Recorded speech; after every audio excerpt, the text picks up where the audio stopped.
Stand-up coasters are a polarizing breed. The unique riding position is enjoyed by some as a change of pace, while others find them an uncomfortable endurance test. In general, stand-ups are becoming increasingly more rare.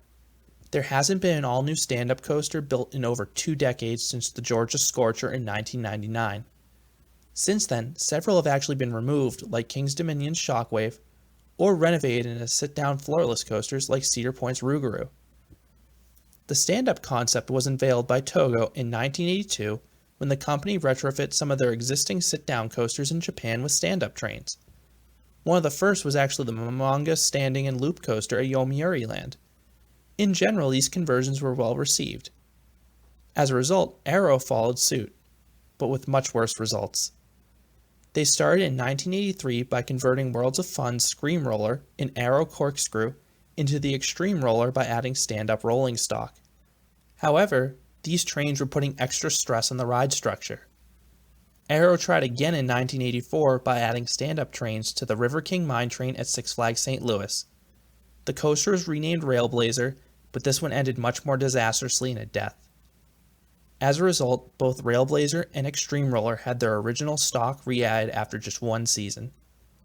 Companies then started building their own stand-up coasters from the ground up. Togo built 6 ground-up stand-ups between 1984 and 1992. Of these coasters, only 3 remain. Intamin also built some stand-ups. They built 3, starting in 1986, and of these 3, only Shockwave at Drayton Manor remains. Bolliger and Mabillard built 7 stand-up coasters between 1990 and 1999. Of those, only 4 still run as stand-up coasters. And over the years, I've ridden 9 stand-up coasters from Togo and B&M, so today I'm counting down my favorite stand-up coasters. Coming in at the bottom is number 9, Apocalypse at Six Flags America. This is the only stand-up coaster I have genuinely disliked. While this one was fairly well themed, the coaster was quite rough. Not even my B&M stand-up riding strategy could save me from the neck bashing this ride dished out. Number 8, Vortex at California's Great America.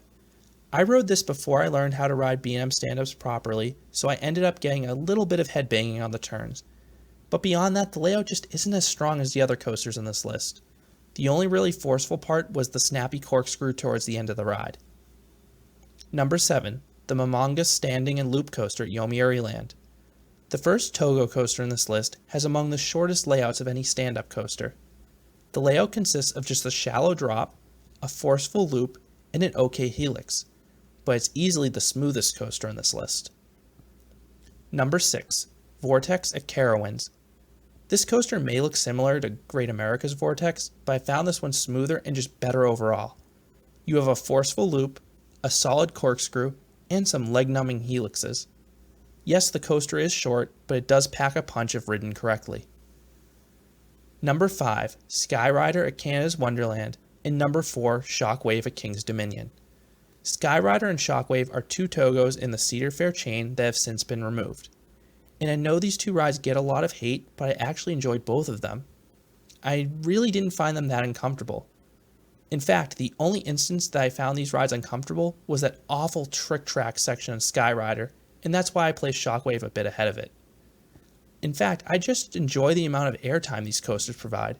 It feels so unnatural and cool at the same time to get airtime in a standing position. Plus, you also have that forceful vertical loop. Number 3, Georgia Scorcher at Six Flags Over Georgia. The most recent stand-up coaster is arguably the smoothest and most forgiving to its riders. It may only have 2 inversions, but the devilishly twisted layout is quite enjoyable. Number 2, Green Lantern at Six Flags Great Adventure. Moving on to the larger B&M stand-ups, I'll start with Kentucky Kingdom's former Chang. Make sure you follow my tips to ride a B&M stand-up or else it will do a number on your head.